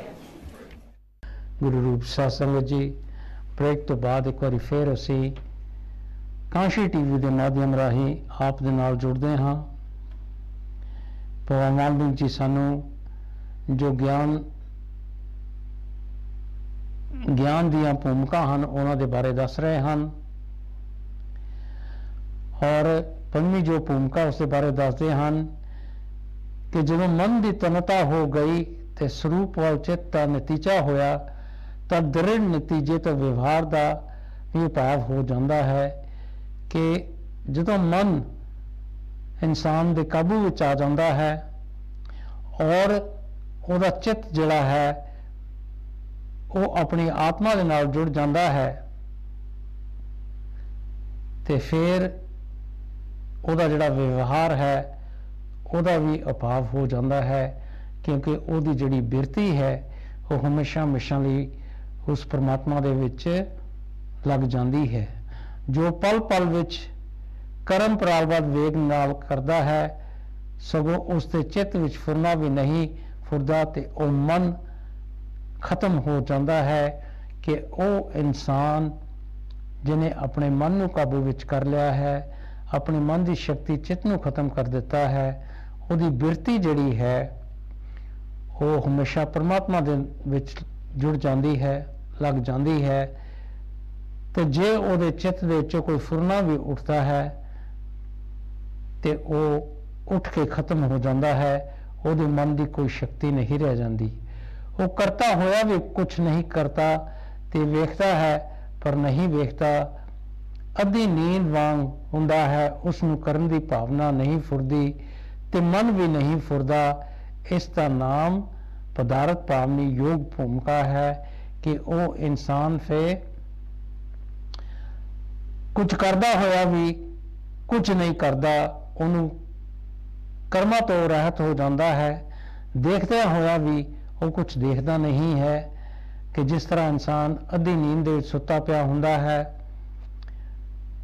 ਤੇ ਉਹਨੂੰ ਕੁਝ ਕਰਨ ਦੀ ਭਾਵਨਾ ਨਹੀਂ ਫੁਰਦੀ, ਮਨ ਵੀ ਬਿਲਕੁਲ ਇਸੇ ਤਰ੍ਹਾਂ ਹੋ ਜਾਂਦਾ ਹੈ। ਇਸ ਦਾ ਨਾਮ ਪਦਾਰਥ ਭਾਵਨੀ ਯੋਗ ਭੂਮਿਕਾ ਹੈ। ਇਹ ਭੂਮਿਕਾ ਨੂੰ ਪਦਾਰਥ ਭਾਵਨੀ ਯੋਗ ਕਹਿੰਦੇ ਹਨ। ਇਸ ਵਿੱਚ ਚਿੱਤ ਲੀਨ ਹੋ ਜਾਂਦਾ ਹੈ ਔਰ ਇਸ ਭੂਮਿਕਾ ਵਿੱਚ ਇਹ ਜਿਹੜਾ ਚਿੱਤ ਹੈ ਇਹ ਲੀਨ ਹੋ ਜਾਂਦਾ, ਇਹਦੀ ਸ਼ਕਤੀ ਖਤਮ ਹੋ ਜਾਂਦੀ ਹੈ। ਇਸ ਅਵਸਥਾ ਵਿੱਚ ਜਦ ਸੁਭਾਵਕ ਚਿੱਤ ਦਾ ਕੁਝ ਸਮਾਂ ਇਸ ਅਭਿਆਸ ਵਿੱਚ ਬਤੀਤ ਹੁੰਦਾ ਹੈ ਤੇ ਅੰਦਰੋਂ ਸਾਰੇ ਪਦਾਰਥਾਂ ਦਾ ਦੂਰ ਹੋਣਾ ਦ੍ਰਿੜ ਹੋ ਜਾਂਦਾ ਹੈ। ਜਦ ਤੁਰਿਆ ਰੂਪ ਹੁੰਦਾ ਹੈ ਤੇ ਜੀਵਨ ਮੁਕਤ ਹੁੰਦਾ ਹੈ ਔਰ ਜਦੋਂ ਇਨਸਾਨ ਇਸ ਭੂਮਿਕਾ ਤੱਕ ਪਹੁੰਚ ਜਾਂਦਾ ਹੈ ਔਰ ਆਪਣੇ ਮਨ ਨੂੰ ਕਾਬੂ ਵਿੱਚ ਕਰ ਲੈਂਦਾ ਹੈ, ਆਪਣੇ ਚਿੱਤ ਦੀ ਸ਼ਕਤੀ ਨੂੰ ਖਤਮ ਕਰ ਦਿੰਦਾ ਹੈ ਤੇ ਫਿਰ ਉਹ ਅਭਿਆਸ ਕਰਦਾ ਹੈ, ਪਰਮਾਤਮਾ ਦੇ ਨਾਮ ਦੇ ਵਿੱਚ ਜੁੜ ਜਾਂਦਾ ਹੈ, ਆਪਣੇ ਅੰਦਰੋਂ ਸਾਰੇ ਪਦਾਰਥਾਂ ਨੂੰ ਦੂਰ ਕਰ ਦਿੰਦਾ, ਕੋਈ ਪਦਾਰਥਾਂ ਦੀ ਚਾਹਨਾ ਨਹੀਂ ਰਹਿੰਦੀ ਤੇ ਫਿਰ ਉਹ ਤੁਰਿਆ ਰੂਪ ਹੁੰਦਾ ਹੈ ਜਿਸ ਨੂੰ ਅਸੀਂ ਜੀਵਨ ਮੁਕਤ ਵੀ ਕਹਿ ਸਕਦੇ ਹਾਂ ਕਿ ਉਸ ਇਨਸਾਨ ਨੂੰ ਅਸੀਂ ਕਹਿ ਸਕਦੇ ਹਾਂ ਕਿ ਇਹ ਜੀਵਨ ਮੁਕਤ ਹੈ ਕਿ ਜਿੰਦੇ ਜੀ ਇਸਨੇ ਇਸ ਸੰਸਾਰ ਤੋਂ ਮੁਕਤੀ ਪਾ ਲਈ ਹੈ। ਤਦ ਉਹ ਇਸ ਨੂੰ ਪਾ ਕੇ ਖੁਸ਼ ਨਹੀਂ ਹੁੰਦਾ ਤੇ ਉਸ ਦੀ ਨਿਵਰਤੀ ਵਿੱਚ ਪਰੇਸ਼ਾਨ ਨਹੀਂ ਹੁੰਦਾ ਸਿਰਫ ਸੰਦੇਹ ਰਹਿਤ ਹੋ ਕੇ ਉੱਤਮ ਪਦ ਨੂੰ ਪ੍ਰਾਪਤ ਹੁੰਦਾ ਹੈ। ਜਦੋਂ ਇਨਸਾਨ ਇਸ ਭੂਮਿਕਾ ਤੱਕ ਪਹੁੰਚ ਜਾਂਦਾ ਹੈ ਤੇ ਫਿਰ ਉਹਨੂੰ ਕੋਈ ਅੱਛੀ ਚੀਜ਼ ਵੀ ਮਿਲਦੀ ਹੈ ਤੇ ਖੁਸ਼ ਨਹੀਂ ਹੁੰਦਾ, ਤੇ ਜੇ ਉਹ ਤੋਂ ਕੋਈ ਅੱਛੀ ਚੀਜ਼ ਦੂਰ ਵੀ ਹੋ ਜਾਂਦੀ ਹੈ ਤੇ ਉਹ ਕਦੀ ਵੀ ਪਰੇਸ਼ਾਨ ਨਹੀਂ ਹੁੰਦਾ। ਸਿਰਫ ਉਹਦੀ ਸੋਚ ਜਿਹੜੀ ਹੁੰਦੀ ਹੈ ਉਹ ਉੱਤਮ ਪਦ ਨੂੰ ਪ੍ਰਾਪਤ ਹੋ ਜਾਂਦੀ ਹੈ। ਉਸ ਨੂੰ ਕੋਈ ਅੱਛਾ ਮਿਲੇ ਜਾਂ ਨਾ ਮਿਲੇ ਉਹਨੂੰ ਕੋਈ ਫਰਕ ਨਹੀਂ ਪੈਂਦਾ। ਹੁਣ ਤੁਸੀਂ ਵੀ ਜਾਣਨ ਯੋਗ ਹੋਏ ਹੋ, ਜੋ ਕੁਝ ਜਾਣਨ ਯੋਗ ਹੈ ਉਹ ਤੁਸੀਂ ਜਿਉਂਦਾ ਤਿਉਂ ਜਾਣਿਆ ਹੈ, ਤੇ ਹੁਣ ਤੁਹਾਡੀ ਪਦਾਰਥਾਂ ਦੀ ਭਾਵਨਾ ਤੁਹਾਨੂੰ ਪ੍ਰਾਪਤ ਹੋਈ ਹੈ। ਸੋ ਭਗਵਾਨ ਵਾਲਮੀਕ ਜੀ ਸਾਨੂੰ ਸਮਝਾਉਂਦੇ ਹਨ ਕਿ ਹੁਣ ਤੁਸੀਂ ਜੋ ਜਾਣਨਾ ਹੈ, ਇਹ ਜੋ ਭਗਵਾਨ ਵਾਲਮੀਕ ਜੀ ਨੇ ਸਾਨੂੰ ਗਿਆਨ ਭੂਮਿਕਾ ਦੇ ਬਾਰੇ ਦੱਸਿਆ ਹੈ, ਜਦੋਂ ਤੁਸੀਂ ਇਹਨਾਂ ਨੂੰ ਜਾਣ ਕੇ ਇਹ ਗਿਆਨ ਭੂਮਿਕਾ ਦੇ ਪ੍ਰਾਪਤ ਕਰ ਲੈਂਦੇ ਹੋ ਤੇ ਜੋ ਕੁਝ ਵੀ ਜਾਣਨ ਯੋਗ ਹੁੰਦਾ ਹੈ ਤੁਸੀਂ ਉਹਦੇ ਜਾਣਨ ਯੋਗ ਹੋ ਜਾਂਦੇ ਹੋ, ਤੇ ਤੁਹਾਨੂੰ ਫਿਰ ਇਹ ਜੋ ਸੰਸਾਰੀ ਪਦਾਰਥ ਹਨ ਇਹਨਾਂ ਵਿੱਚ ਤੁਹਾਡੀ ਕੋਈ ਭਾਵਨਾ ਨਹੀਂ ਰਹਿੰਦੀ। ਤੁਹਾਨੂੰ ਸਿਰਫ ਆਪਣੀ ਆਤਮਾ ਦੇ ਨਾਲ ਲਗਾਵ ਹੋ ਜਾਂਦਾ ਹੈ ਔਰ ਤੁਹਾਨੂੰ ਪ੍ਰਮਾਤਮਾ ਦੇ ਨਾਮ ਦੇ ਵਿੱਚ ਫਿਰ ਆਨੰਦ ਪ੍ਰਾਪਤ ਹੁੰਦਾ ਹੈ। ਹੁਣ ਤੁਹਾਡੇ ਨਾਲ ਸਰੀਰ ਰਹੇ ਜਾਂ ਨਾ ਰਹੇ, ਤੁਸੀਂ ਖੁਸ਼ੀ ਗਮ ਤੋਂ ਰਹਿਤ ਅਰੋਗ ਆਤਮਾ ਹੋ ਕੇ ਪਵਿੱਤਰ ਆਤਮ ਤੱਤ ਵਿੱਚ ਟਿਕ ਕੇ ਹਰ ਜਗ੍ਹਾ ਸਦਾ ਮੌਜੂਦ ਰੂਪ ਜਨਮ ਮਰਨ ਜ਼ਰਾ ਸੁਖ ਦੁੱਖ ਤੋਂ ਰਹਿਤ ਆਤਮ ਦ੍ਰਿਸ਼ਟੀ ਨਾਲ ਅਬੋਧ ਰੂਪ ਸੋਗ ਤੋਂ ਰਹਿਤ ਹੋ ਕੇ ਅਦਵੈਤ ਰੂਪ ਆਪਣੇ ਆਪ ਵਿੱਚ ਟਿਕ ਜਾਂਦੇ ਹੋ। ਸੋ ਭਗਵਾਨ ਵਾਲਮੀਕ ਜੀ ਸਮਝਾਉਂਦੇ ਹੁਣ ਕਿ ਜਦੋਂ ਤੁਸੀਂ ਇਹ ਸਾਰੀਆਂ ਗਿਆਨ ਦੀਆਂ ਭੂਮਿਕਾ ਨੂੰ ਪਾਰ ਕਰ ਲੈਂਦੇ ਹੋ, ਫਿਰ ਤੁਹਾਡਾ ਸਰੀਰ ਰਹੇ ਜਾਂ ਨਾ ਰਹੇ ਔਰ ਇਹ ਜੋ ਖੁਸ਼ੀ ਗਮ ਹੈ ਇਹ ਤੋਂ ਤੁਸੀਂ ਬਿਲਕੁਲ ਰਹਿਤ ਹੋ ਜਾਂਦੇ ਹੋ। ਤੁਸੀਂ ਬਿਲਕੁਲ ਅਰੋਗ ਆਤਮਾ ਹੋ ਕੇ ਤੁਸੀਂ ਪਵਿੱਤਰ ਤੱਤ ਵਿੱਚ ਟਿਕ ਜਾਂਦੇ ਹੋ, ਪਰਮਾਤਮਾ ਦੇ ਵਿੱਚ ਟਿਕ ਜਾਂਦੇ ਹੋ ਜੋ ਸਰਵ ਵਿਆਪਕ ਹੈ ਔਰ ਜਨਮ ਮਰਨ ਜ਼ਰਾ ਸੁਖ ਦੁੱਖ ਤੋਂ ਰਹਿਤ ਆਤਮ ਜਿਹੜੀ ਦ੍ਰਿਸ਼ਟੀ ਹੈ ਉਸ ਨਾਲ ਅਬੋਧ ਰੂਪ ਸੋਗ ਤੋਂ ਰਹਿਤ ਹੋ ਕੇ ਤੁਸੀਂ ਪਰਮਾਤਮਾ ਨੂੰ ਪਾ ਲੈਂਦੇ ਹਾਂ। ਤੇ ਇਹ ਜਿਹੜੇ ਸੰਸਾਰੀ ਸੁਖ ਦੁੱਖ ਹਨ, ਬੁਢਾਪਾ ਹੈ, ਤੁਹਾਡੇ ਵਿੱਚ ਉਹ ਆਤਮ ਦ੍ਰਿਸ਼ਟੀ ਆ ਜਾਂਦੀ ਹੈ, ਉਹ ਤੁਹਾਡੇ ਵਿੱਚ ਸੋਚ ਆ ਜਾਂਦੀ, ਸਮਝ ਆ ਜਾਂਦੀ ਹੈ ਜਿਹੜੀ ਜਿਸ ਦੇ ਨਾਲ ਤੁਸੀਂ ਸੰਸਾਰ ਤੋਂ ਆਪਣੇ ਆਪ ਨੂੰ ਬੇਮੁਖ ਕਰ ਲੈਂਦੇ ਹੋ ਤੇ ਤੁਸੀਂ ਪਰਮਾਤਮਾ ਦੇ ਵਿੱਚ ਟਿਕ ਜਾਂਦੇ ਹੋ।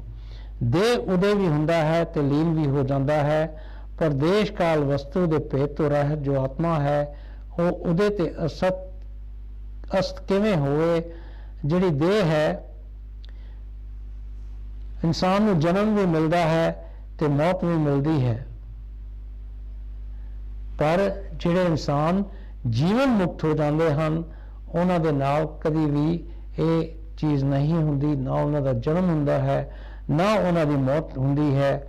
ਉਹ ਹਰ ਇੱਕ ਭੇਦ ਤੋਂ ਰਹਿਤ ਹੋ ਜਾਂਦੇ ਹਨ, ਉਹ ਆਪਣੇ ਸੱਚੇ ਸਰੂਪ ਦੀ ਪਹਿਚਾਨ ਕਰ ਲੈਂਦੇ ਹਨ ਤੇ ਸੱਚਾ ਸਰੂਪ ਜਿਹੜਾ ਹੈ ਪਰਮਾਤਮਾ ਦੀ ਤਰ੍ਹਾਂ ਪਹਿਲਾਂ ਵੀ ਸੀ ਹੁਣ ਵੀ ਅੱਗੇ ਹੀ ਸਾਡੀ ਆਤਮਾ ਨੇ ਰਹਿਣਾ ਹੈ ਤੇ ਉਹ ਸਰੀਰ ਦੀ ਤਰ੍ਹਾਂ ਨਹੀਂ ਹੈ। ਤੁਸੀਂ ਵਿਨਾਸ਼ੀ ਹੋ, ਆਪ ਨੂੰ ਨਾਸ਼ੂ ਸਮਝ ਕੇ ਸੋਗ ਕਿਉਂ ਕਰਦੇ ਹੋ? ਤੁਸੀਂ ਅੰਮ੍ਰਿਤ ਸਮਾਨ ਨਿਰਭਰ ਰੂਪ ਹੋ। ਭਗਵਾਨ ਵਾਲਮੀਕ ਜੀ ਸਾਰਿਆਂ ਨੂੰ ਸਮਝਾਉਂਦੇ ਹਨ ਕਿ ਤੁਸੀਂ ਇਹ ਵਿਨਾਸ਼ੀ ਰੂਪ, ਹੁਣ ਭਗਵਾਨ ਵਾਲਮੀਕ ਜੀ ਸਾਡੇ ਸਰੀਰ ਦੀ ਗੱਲ ਨਹੀਂ ਕਰ ਰਹੇ, ਸਾਡੀ ਆਤਮਾ ਦੀ ਗੱਲ ਕਰ ਰਹੇ ਹੋ ਕਿ ਸਾਡੀ ਆਤਮਾ ਜਿਹੜੀ ਹੈ ਉਹ ਅਵਿਨਾਸ਼ੀ, ਉਹਦਾ ਕਦੀ ਵਿਨਾਸ਼ ਨਹੀਂ ਹੁੰਦਾ। ਇਹ ਸਰੀਰ ਹੈ ਜਿਸ ਦਾ ਵਿਨਾਸ਼ ਹੋ ਜਾਣਾ ਹੈ, ਤੇ ਫਿਰ ਤੁਹਾਨੂੰ ਸੋ ਕਰਨ ਦੀ ਕੀ ਲੋੜ ਹੈ? ਕਿਉਂ ਦੁਖੀ ਤੁਸੀਂ ਹੁੰਦੇ ਹੋ? ਜਿਸ ਤਰ੍ਹਾਂ ਅੰਮ੍ਰਿਤ ਨਿਰਮਲ ਰੂਪ ਹੈ, ਤੁਸੀਂ ਬਿਲਕੁਲ ਉਸੇ ਤਰ੍ਹਾਂ ਹੋ। ਜਿਵੇਂ ਕੱਢ ਦੇ ਫੁੱਟਣ ਨਾਲ ਆਕਾਸ਼ ਨਸ਼ਟ ਨਹੀਂ ਹੁੰਦਾ, ਤਿਵੇਂ ਹੀ ਸਰੀਰ ਦੇ ਨਾਸ ਹੋਣ ਨਾਲ ਤੁਸੀਂ ਨਸ਼ਟ ਨਹੀਂ ਹੁੰਦੇ। ਕਿ ਦੇਖੋ ਜਦੋਂ ਬੱਦਲ ਹੁੰਦੇ ਹਨ, ਜਦੋਂ ਫੁੱਟਦੇ ਹਨ ਤਾਂ ਉਹਦੇ ਨਾਲ ਇਹ ਆਕਾਸ਼ ਜਿਹੜਾ ਹੈ ਉਹ ਆਪਣੀ ਜਗ੍ਹਾ ਤੇ ਟਿਕਿਆ ਰਹਿੰਦਾ ਹੈ, ਉਹ ਕਦੀ ਵੀ ਨਸ਼ਟ ਨਹੀਂ ਹੁੰਦਾ। ਬਿਲਕੁਲ ਇਸੇ ਹੀ ਤਰ੍ਹਾਂ ਜੇ ਤੁਹਾਡਾ ਜਿਹੜਾ ਸਰੀਰ ਹੈ ਉਸ ਦਾ ਨਾਸ਼ ਹੋ ਜਾਵੇ ਤਾਂ ਤੁਸੀਂ ਕਦੀ ਨਸ਼ਟ ਨਹੀਂ ਹੁੰਦੇ, ਕਿਉਂਕਿ ਤੁਹਾਡਾ ਸੱਚਾ ਸਰੂਪ ਜੋ ਹੈ ਤੁਹਾਡੀ ਆਤਮਾ ਹੈ। ਜਿਵੇਂ ਸੂਰਜ ਦੀਆਂ ਕਿਰਨਾਂ ਦੇ ਜਾਣ ਨਾਲ ਮਿਰਗ ਤ੍ਰਿਸ਼ਨਾ ਦੇ ਜਲ ਨਾਸ਼ ਹੋ ਜਾਂਦਾ ਹੈ, ਪਰ ਕਿਰਨਾਂ ਦਾ ਨਾਸ਼ ਨਹੀਂ ਹੁੰਦਾ।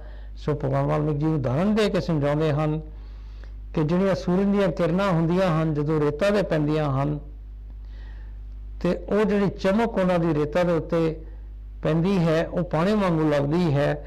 ਜੋ ਸੂਰਜ ਦੀਆਂ ਕਿਰਨਾਂ ਚਲੇ ਜਾਣ ਤੇ ਉਹ ਜਿਹੜੀ ਚਮਕ ਹੁੰਦੀ ਹੈ ਉਹਦਾ ਵੀ ਨਾਸ਼ ਹੋ ਜਾਂਦਾ ਹੈ, ਪਰ ਉਹ ਜਿਹੜੀਆਂ ਕਿਰਨਾਂ ਹੁੰਦੀਆਂ ਹਨ ਉਹਨਾਂ ਦਾ ਕਦੀ ਨਾਸ਼ ਨਹੀਂ ਹੁੰਦਾ, ਕਿਉਂਕਿ ਜਦੋਂ ਸੂਰਜ ਨਿਕਲੇਗਾ ਉਹ ਕਿਰਨਾਂ ਫਿਰ ਵੀ ਉੱਥੇ ਹੀ ਹੋਣਗੀਆਂ। ਜੋ ਕੁਝ ਜਗਤ ਦੇ ਪਦਾਰਥ ਦਿਸਦੇ ਹਨ ਸੋ ਅਸਤ ਰੂਪ ਹਨ ਤੇ ਉਹਨਾਂ ਦੀ ਵਾਸ਼ਨਾ ਭਰਮ ਕਰਕੇ ਹੁੰਦੀ ਹੈ, ਪਰ ਤੁਸੀਂ ਤਾਂ ਅਦਵੈਤ ਰੂਪ ਹੋ ਤੇ ਸਭ ਤੁਹਾਡੀ ਸ਼ਾਮ ਮਾਤਰ ਹੈ ਕਿ ਜਿੰਨੇ ਵੀ ਇਹ ਸੰਸਾਰ ਦੇ ਪਦਾਰਥ ਅਸੀਂ ਦੇਖਦੇ ਹਾਂ ਇਹ ਸਭ ਅਸਤ ਰੂਪ ਆਵ ਕੇ ਇਹ ਝੂਠ ਰੂਪ ਹਨ। ਇਹਨਾਂ ਦੀ ਵਾਸ਼ਨਾ ਜਿਹੜੀ ਹੈ, ਕਿਉਂਕਿ ਅਸੀਂ ਭਰਮਾਂ ਦੇ ਵਿੱਚ ਪਏ ਹੋਏ ਹਾਂ, ਸਾਡਾ ਮਨ ਜਿਹੜਾ ਹੈ ਸਾਨੂੰ ਭਰਮਾਂ ਦੇ ਵਿੱਚ ਪਾਉਂਦਾ ਹੈ, ਤਾਂ ਇਹਨਾਂ ਦੀ ਵਾਸਨਾ ਸਾਡੇ ਵਿੱਚ ਉੱਠਦੀ ਹੈ। ਪਰ ਇਨਸਾਨ ਜੋ ਹੈ ਉਹ ਇੱਕ ਆਤਮਿਕ ਰੂਪ ਹੈ, ਸੰਸਾਰ ਦੇ ਨਾਲ ਉਹਦਾ ਕੋਈ ਲੈਣਾ ਦੇਣਾ ਨਹੀਂ ਹੈ। ਇਹ ਜੋ ਸਰੀਰ ਹੈ ਇੱਕ ਛਾਂ ਦੀ ਤਰ੍ਹਾਂ ਹੈ। ਤੁਸੀਂ ਕਿਸ ਦੀ ਇੱਛਾ ਕਰਦੇ ਹੋ? ਸ਼ਬਦ, ਸਪਰਸ਼, ਰੂਪ, ਰਸ, ਗੰਧ, ਇਹ ਜੋ ਪੰਜੇ ਵਿਸ਼ੇ ਰੂਪ ਦ੍ਰਿਸ਼ ਹਨ ਉਹ ਤੁਹਾਡਾ ਬਿਲਕੁਲ ਵੀ ਵੱਖ ਨਹੀਂ, ਸਭ ਤੁਹਾਡਾ ਸਰੂਪ। ਤੁਸੀਂ ਭਰਮ ਨਾ ਕਰੋ ਕਿ ਤੁਸੀਂ ਕਿਹੜੀ ਚੀਜ਼ ਦੀ ਇੱਛਾ ਕਰਦੇ ਹੋ। ਭਗਵਾਨ ਵਾਲਮੀਕ ਜੀ ਸਵਾਲ ਪੁੱਛਦੇ ਹਨ ਕਿ ਇਹ ਜਿਹੜਾ ਸਾਡਾ ਸਰੀਰ ਹੈ ਇਹ ਇੰਦਰੀਆਂ ਹਨ, ਇਹ ਸਾਰੇ ਵਿਸ਼ੇ ਰੂਪ ਹੈ ਜਿਹੜੇ ਸੰਸਾਰੀ ਹਨ, ਆਤਮਾ ਤੋਂ ਵੱਖ ਨਹੀਂ ਹੈ। ਇਹ ਤੁਹਾਡੀ ਆਪਣੀ ਆਤਮਾ ਦਾ ਹੀ ਇੱਕ ਚਮਤਕਾਰ ਹੈ। ਫਿਰ ਤੁਹਾਨੂੰ ਕੋਈ ਭਰਮ ਨਹੀਂ ਕਰਨਾ ਚਾਹੀਦਾ, ਤੁਸੀਂ ਆਪਣੀ ਆਤਮਾ ਦੇ ਨਾਲ ਟਿਕਣਾ ਹੈ, ਨਾ ਕਿ ਭਰਮਾਂ ਦੇ ਵਿੱਚ ਪਾ ਕੇ ਤੁਸੀਂ ਇਹ ਜੋ ਸਾਡੀ ਆਤਮਾ ਦੀ ਚਮਕ ਹੈ, ਇਹ ਸੰਸਾਰ ਹੈ, ਇਸ ਦੇ ਨਾਲ ਜੁੜਨਾ ਹੈ। ਆਤਮਾ ਸਰਵ ਸ਼ਕਤੀ ਹੈ, ਉਹੀ ਆਭਾਸ ਕਰਕੇ ਅਨੇਕ ਰੂਪ ਹੋ ਕੇ ਪ੍ਰਤੀਤ ਹੁੰਦਾ ਹੈ। ਸਾਡੀ ਜਿਹੜੀ ਆਤਮਾ ਹੈ ਪਰਮਾਤਮਾ ਦੀ ਤਰ੍ਹਾਂ ਹੈ, ਉਹ ਹੀ ਸਰਵ ਸ਼ਕਤੀ ਹੈ। ਔਰ ਇਹ ਜੋ ਸੰਸਾਰ ਹੈ ਇਹਦੇ ਵਿਸ਼ੇ ਹਨ, ਇਹ ਵੀ ਉਹ ਸਾਡੀ ਆਤਮਾ ਦਾ ਹੀ ਇੱਕ ਚਮਤਕਾਰ ਹੈ। ਪਰ ਅਸੀਂ ਚਮਕ ਦੇ ਨਾਲ ਨਹੀਂ ਜੁੜਨਾ, ਅਸੀਂ ਸਾਡੀ ਆਤਮਾ ਜੋ ਪਰਮਾਤਮਾ ਦੀ ਤਰ੍ਹਾਂ ਸੱਚ ਹੈ ਉਸ ਦੇ ਨਾਲ ਜੁੜਨਾ ਹੈ। ਜਿਵੇਂ ਆਕਾਸ਼ ਵਿੱਚ ਸੁੰਤਾ ਸ਼ਕਤੀ ਆਕਾਸ਼ ਤੋਂ ਵੱਖ ਨਹੀਂ, ਤਿਵੇਂ ਹੀ ਆਤਮਾ ਵਿੱਚ ਸਰਬ ਸ਼ਕਤੀ ਹੈ। ਕਿ ਜਿਸ ਤਰ੍ਹਾਂ ਦੇਖੋ ਆਕਾਸ਼ ਦੇ ਵਿੱਚ ਸੁੰਨਤਾ ਹੈ, ਖਾਲੀਪਨ ਹੈ, ਉਹ ਆਕਾਸ਼ ਤੋਂ ਵੱਖਰਾ ਨਹੀਂ ਹੈ। ਬਿਲਕੁਲ ਇਸੇ ਹੀ ਤਰ੍ਹਾਂ ਆਤਮਾ ਵਿੱਚ ਸਰਬ ਸ਼ਕਤੀ ਹੈ। ਜੋ ਜਗਤ ਦ્વੈਤ ਰੂਪ ਹੋ ਕੇ ਦਿਸਦਾ ਹੈ ਉਹੀ ਚਿੱਤ ਤੋਂ ਦ੍ਰਿੜ ਹੋਇਆ ਹੈ। ਉਹ ਤਰਤੀਬ ਨਾਲ ਤਿੰਨ ਤਰ੍ਹਾਂ ਦਾ, ਤਿੰਨ ਲੋਕ ਜਗਤ ਜੀਵ ਨੂੰ ਭਰਮ ਹੋਇਆ ਹੈ। ਇੱਕ ਸਤੋ ਗੁਣੀ, ਦੂਸਰਾ ਰਜੋ ਗੁਣੀ, ਤੀਸਰਾ ਤਮੋ ਗੁਣੀ। ਸੋ ਭਗਵਾਨ ਵਾਲਮੀਕ ਜੀ ਸਮਝਾਉਂਦੇ ਹਨ ਕਿ ਇਹ ਜੋ ਜਗਤ ਜੀਵ ਨੂੰ ਭਰਮ ਹੋਇਆ ਹੈ, ਇਹ ਜਿਹੜਾ ਸਾਨੂੰ ਸੰਸਾਰ ਦਾ ਭਰਮ ਸਾਡੇ ਵਿੱਚ ਆ ਗਿਆ ਹੈ, ਇਹ ਤਰਤੀਬ ਨਾਲ ਦੂਰ ਕੀਤਾ ਜਾ ਸਕਦਾ ਹੈ। ਇਹ ਸਾਡੇ ਚਿੱਤ ਹੈ ਜਿਹੜਾ ਇਹਦੇ ਵਿੱਚ ਇਹ ਦ્વੈਤ ਰੂਪ, ਇਹ ਸੰਸਾਰ ਜੋ ਹੈ ਇਹ ਦ੍ਰਿੜ ਹੋ ਗਿਆ ਹੈ।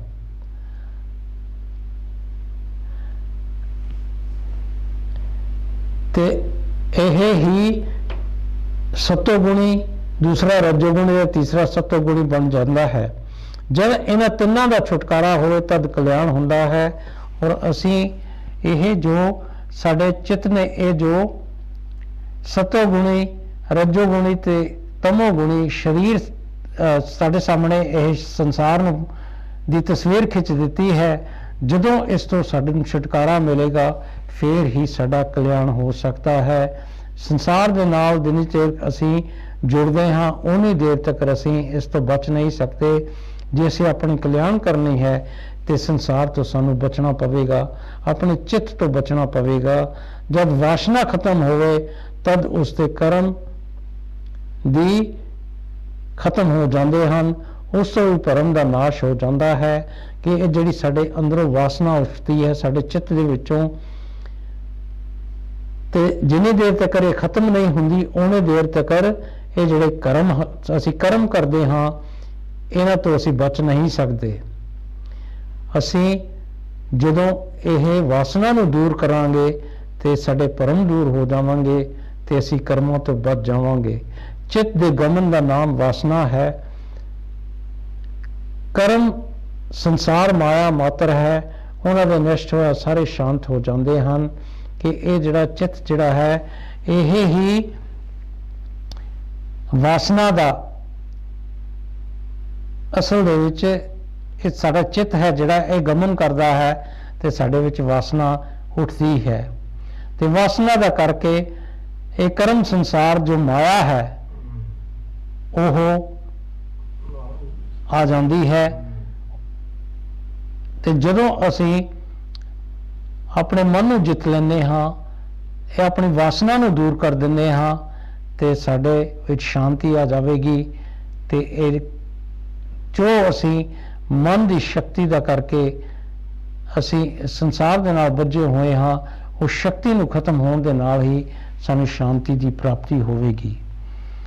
ਭਗਵਾਨ ਵਾਲਮੀਕ ਜੀ ਸਮਝਾਉਂਦੇ ਹਨ ਇਹ ਸੰਸਾਰ ਘੜੀ ਅੰਤਰ ਵਾਂਗ ਹੈ ਤੇ ਜੀਵ ਵਾਸਨਾ ਨਾਲ ਬੱਝੇ ਹੋਏ ਪਾਉਂਦੇ ਹਨ ਕਿ ਦੇਖੋ ਘੜੀ ਅੰਤਰ ਜਿੱਦਾਂ ਰੱਸੀ ਦੇ ਉੱਤੇ ਇੱਕ ਚੱਕਰ ਹੁੰਦਾ ਹੈ, ਕਦੀ ਉੱਪਰ ਜਾਂਦਾ ਕਦੀ ਨੀਚੇ ਜਾਂਦਾ ਹੈ, ਇਹ ਸੰਸਾਰ ਵੀ ਬਿਲਕੁਲ ਉਸੇ ਤਰ੍ਹਾਂ ਹੈ।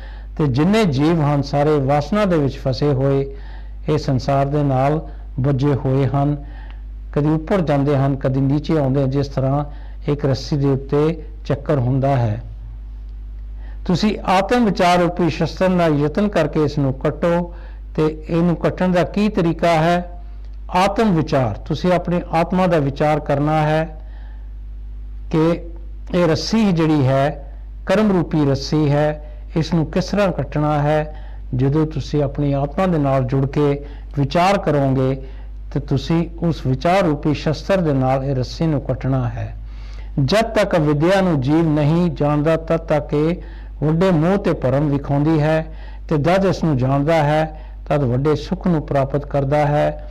ਤਾਂ ਜਦ ਤੱਕ ਵਿਦਿਆ ਨੂੰ ਅਸਲ ਵਿੱਚ ਨਹੀਂ ਜਾਣਦਾ ਤਦ ਤੱਕ ਸੰਸਾਰ ਸੱਚ ਲੱਗਦਾ ਹੈ ਤੇ ਉਸ ਵਿੱਚ ਅਨੇਕ ਭਰਮ ਪਾਸਦੇ ਹਨ। ਤੇ ਜਦ ਇਸ ਦਾ ਸਰੂਪ ਜਾਣਿਆ ਕਿ ਵਸਤੂ ਨਹੀਂ ਪਰਮ ਰੂਪ ਹੈ ਤਾਂ ਸੰਸਾਰ ਬਿਰਤੀ ਤਿਆਗਦਾ ਹੈ ਤੇ ਸਰੂਪ ਨੂੰ ਪ੍ਰਾਪਤ ਹੁੰਦਾ ਹੈ। ਸੋ ਭਗਵਾਨ ਵਾਲਮੀਕ ਜੀ ਸਮਝਾਉਂਦੇ ਹਨ ਕਿ ਜਿੰਨੀ ਦੇਰ ਤੱਕ ਤੁਹਾਡੇ ਵਿੱਚ ਅਵਿਦਿਆ ਹੈ, ਤੁਸੀਂ ਇਹ ਜਿਹੜੀ ਅਗਿਆਨਤਾ ਹੈ ਇਹਨੂੰ ਨਹੀਂ ਜਾਣਦੇ, ਉਨੀ ਦੇਰ ਤੱਕ ਇਹ ਜੋ ਗਿਆਨਤਾ ਹੈ, ਇਹ ਜੋ ਵਿਦਿਆ ਹੈ, ਤੁਸੀਂ ਵੱਡੇ ਮੋਹ ਤੁਹਾਨੂੰ ਦਿਖਾਊਗੀ ਇਹ ਤੇ ਪਰਮਾਂ ਦੇ ਵਿੱਚ ਪਾਉਂਦੀ ਹੈ।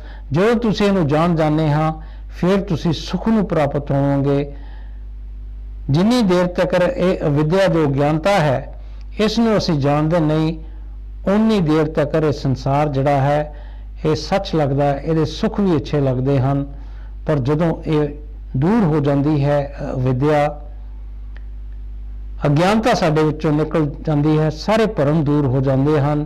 ਔਰ ਜਦੋਂ ਅਸੀਂ ਆਪਣੇ ਸਰੂਪ ਸਾਡੀ ਜਿਹੜੀ ਆਤਮਾ ਹੈ ਉਸ ਨੂੰ ਜਾਣ ਜਾਂਦੇ ਹਾਂ ਫਿਰ ਇਹ ਜਿੰਨੀਆਂ ਵੀ ਵਸਤੂਆਂ ਹਨ, ਇਹ ਪਦਾਰਥ ਹਨ, ਇਹਨਾਂ ਦਾ ਅਸੀਂ ਤਿਆਗ ਕਰ ਦਿੰਦੇ ਹਨ ਕਿਉਂਕਿ ਇਹ ਸੰਸਾਰੀ ਹਨ। ਔਰ ਸੰਸਾਰੀ ਭੋਗ ਪਦਾਰਥਾਂ ਦਾ ਤਿਆਗ ਕਰਕੇ ਫਿਰ ਅਸੀਂ ਸਰੂਪ ਦੀ ਪ੍ਰਾਪਤੀ ਕਰ ਸਕਦੇ, ਆਪਣੀ ਆਤਮਾ ਦੀ ਪ੍ਰਾਪਤੀ ਕਰ ਸਕਦੇ ਹਾਂ। ਅਸੀਂ ਆਪਣੇ ਆਪ ਨੂੰ ਇਸ ਸੰਸਾਰ ਤੋਂ ਬੇਮੁਖ ਕਰਨਾ ਹੈ, ਅਸੀਂ ਅਵਿਦਿਆ ਨੂੰ ਦੂਰ ਕਰਨਾ ਹੈ, ਅਗਿਆਨਤਾ ਨੂੰ ਦੂਰ ਕਰਨਾ ਹੈ। ਉਹਦੇ ਦੂਰ ਕਰਨ ਦੇ ਨਾਲ ਹੀ ਅਸੀਂ ਸੱਚ ਦੇ ਨਾਲ ਆਪਣੀ ਆਤਮਾ ਦੇ ਨਾਲ ਜੁੜ ਸਕਦੇ ਹਾਂ। ਇਹ ਸੰਸਾਰ ਭਰਮ ਤੋਂ ਪੈਦਾ ਹੋਇਆ ਹੈ ਤੇ ਉਸ ਨਾਲ ਭੋਗਦਾ ਤੇ ਲੀਲਾ ਕਰਦਾ ਹੈ, ਫਿਰ ਬ੍ਰਹਮ ਵਿੱਚ ਲੀਨ ਹੋ ਜਾਂਦਾ ਹੈ ਕਿ ਇਹ ਸੰਸਾਰ ਜਿਹੜਾ ਹੈ ਕਿਉਂਕਿ ਅਸੀਂ ਭਰਮਾਂ ਦੇ ਵਿੱਚ ਪਏ ਹੋਏ, ਸਾਡੇ ਮਨ ਨੇ ਸਾਨੂੰ, ਸਾਡੇ ਚਿੱਤ ਨੇ ਭਰਮਾਂ 'ਚ ਪਾਇਆ ਹੋਇਆ ਹੈ। इस करके संसार असीं देखते हाँ और इस नाल जिहड़े भोग भोगते हाँ असीं ये जो लीला है इहनूं भोगदे भोगदे असीं परमात्मा दे विच लीन हो जाने खत्म हो जाने हाँ। भगवान वाल्मीकि जी समझाते हैं परमेश्वर तत् बेअंत रूप अपार ते दुखां तो रहत रूप है, सारे भूत तत् उस तो उपजते हैं। कि परमेश्वर के बारे भगवान वाल्मीकि जी सानू दसदे हैं ये इहो जिहा तत्त है जिहदा कोई अंत नहीं है, ये बेअंत रूप है ते ना ही इहदे च कोई दुख है। सारे जिन्ने भी भूत तत्त हैं वो सारे इस परमात्मा तो ही उपजते हैं। जिवें पानी तो लहर ते अग तो गर्मी हुंदी है, तिवें ही ब्रह्म तो जगत हुंदा है, उसे च व्यापक है ते ओही रूप है। कि जिस तरह देखो पानी हुंदा है उहदे चों लहर उठदी है, वो लहर भी पानी का ही रूप हुंदी है। अग तो गर्मी हुंदी है, वो गर्मी अग का ही रूप है। बिल्कुल इसे ही तरह ये जो संसार है ये भी उस परमात्मा का ही एक रूप है, ओदी ही चमक है। ये ਉਹਦੇ ਵਿੱਚੋਂ ਹੀ ਉੱਠਦਾ ਹੈ ਇਹ ਸੰਸਾਰ ਤੇ ਉਹਦੇ ਵਿੱਚ ਹੀ ਇਸਨੇ ਲੀਨ ਹੋ ਜਾਣਾ ਹੈ। ਸਾਰਿਆਂ ਦਾ ਆਤਮਾ ਹੈ ਤੇ ਉਹੀ ਆਤਮ ਬ੍ਰਹਮ ਅਖਾਉਂਦਾ ਹੈ, ਉਸ ਤੇ ਜਾਣਨ ਨਾਲ ਜਗਤ ਨੂੰ ਜਾਣਦਾ ਹੈ, ਪਰ ਤਿੰਨ ਲੋਕਾਂ ਨੂੰ ਜਾਣਨ ਨਾਲ ਉਸ ਨੂੰ ਨਹੀਂ ਜਾਣਦਾ। ਕਿ ਸਾਰਿਆਂ ਦਾ ਆਤਮਾ ਜੋ ਹੈ ਉਹ ਹੀ ਪਰਮਾਤਮਾ ਹੈ। ਉਸ ਤੇ ਜਾਣਨ ਨਾਲ ਇਨਸਾਨ ਸੰਸਾਰ ਨੂੰ ਜਾਣ ਜਾਂਦਾ ਹੈ। पर जे इंसान ये कहे कि मैं संसार नूं तिन्हां लोकां नूं जान लिया है तो परमात्मा नूं नहीं जान सकता। वो जो अगम अपार ते निर्वाण रूप है उसके जानन वास्ते शास्त्रकारों ने ब्रह्म आत्मा आदि नाम रचे हैं। असल में कोई नाम संज्ञा नहीं है। कि उस परमात्मा नूं जे जानना होए तो जिन्हां ने बाणी लिखी है, जिहड़े शास्त्रकार हैं उन्होंने वखरे वखरे नाम अगम अपार निर्वाण रूप ब्रह्म आत्मा ये नाम रचे हैं। असल में कोई नाम नहीं है। परमात्मा हमेशा आपस में व्यापक वो एको ही सच है। वो पुरुष मोह ईर्खा तो रहत है ते इंद्रियां ते इंद्रियां दे विषय विकारां दे सहयोग विच संयोग द्वैत नूं नहीं प्राप्त होंदा।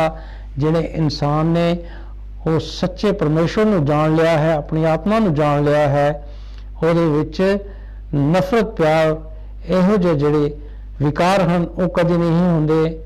तो इंद्रियां के विषय भी ਜਿਹੜੇ ਹਨ ਉਹਨਾਂ ਦਾ ਕਰਕੇ ਉਹਨੂੰ कभी भी संयोग विजोग ਵਿੱਚ दुख नहीं मिलता। वो तो एक चेतन शुद्ध संवित अनुभव रूप अविनाशी ते आकाश तो भी साफ निर्मल है। वो इंसान जिहड़ा है बिल्कुल परमात्मा की तरह हो जाता है, जिसने अपने मन को जित के परमात्मा को पा लिया है। जिस तरह परमात्मा शुद्ध है, अनुभव रूप अविनाशी है, उसी तरह वो इंसान भी हो जाता है। उस विच जगत इउं टिकिया है जिवें दर्पण विच प्रतिबिंब अंदर बाहर रूप हो के टिकिया है। उस विच द्वैत रूप कुछ नहीं है। परमात्मा जो है जिस तरह शीशे दे विच परछाई हुंदी है, उसी तरह ये संसार जो है परमात्मा दे विच टिकिया हुआ है। वो एक प्रतिबिंब है, पर परमात्मा दे विच कोई संसारी गल नहीं है। परमात्मा हमेशा अपने आप में टिकिया हुआ है। गुरु प्यारी साध संगत जी, आज के प्रसंग की समाप्ति वाल असीं आ रहे हाँ। अगले हफ्ते फिर असीं इत्थों ही इस कथा नूं शुरू करांगे। जो बोले सो निरभै। भगवान वाल्मीकि महाराज की जय।